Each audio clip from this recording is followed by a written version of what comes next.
नमस्कार, मी सद्दाम सिंग मुल्ला. आपण पाहतात SM नेटवर्क पुस्तक पीपल मराठी. चला तर पाहूया आजची ठळक घडामोडी.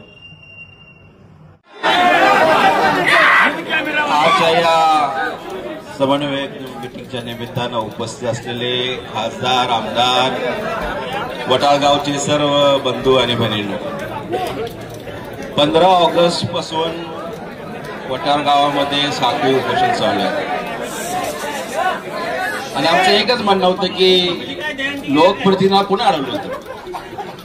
कोण अडवलं होतं का तुम्हाला गावात यायला?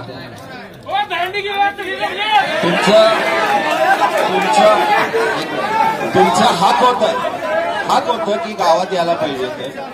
एवढा त्रास देऊन लोकांना इकडे बोलवण्याची गरज काय होती? बरं आहे नाही, काय गरज होती? सण असून सुद्धा आणि कागदपत्रावर एवढं सगळे फ्रॉड दिसताना कुणाची बाजू तुम्ही घ्यायलाय? तुमचा जवळचा पाहुणा असू दे, मित्र असू दे, कार्यकर्ता असू दे, लोकप्रतिनिधी म्हणून तुम्ही गावाच्या बाजून राहायला पाहिजे, किती जवळ असू दे. आणि जो व्यक्ती आहे विजयसिंग माने, ती फ्रॉडीच आहे होते, पहिल्यापासून फ्रॉडी आहे. तुम्हाला एक उदाहरण सांगतो. एक उदाहरण गव्हर्नमेंट 10वीच्या ह्याच्यामध्ये तो नापास झाला आणि त्यानं पास लिहिला होता. आणि आमचे वडील मंत्री होते त्यावेळी. त्यांचे वडील आणि ते स्वतः बसले होते समोर, रडत की माझ्या पोरग्याला वाचवा. त्यावर केस क्लिअर आहे, खरं आहे.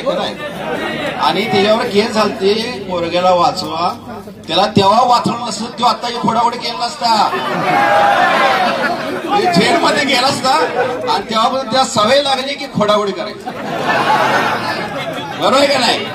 आमची चूक झाली, त्याला जेलमध्ये घालायला पाहिजे जरा. पण त्याला काय झालं, सवय झाली, ते फ्रॉड काय झालं थोडं. आणि त्यानं लक्षात आलं की आपलं फ्रॉड केलं चालतंय, सगळं दाबून येतं चालतंय, पण आता परिस्थिती राहिली नाही.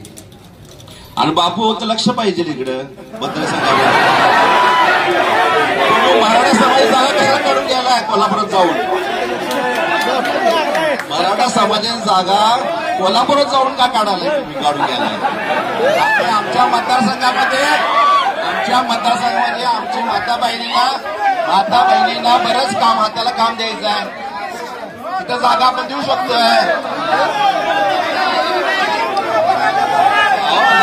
बरोबर आहे की? आणि आमच्या मतदारसंघामध्ये जागा आहे, आमच्या माता बहिणींना जागा, हाताला काम दिलं तिथं. तुम्ही मराठा समाजाची जागा सगळं काढून घ्यायलाय.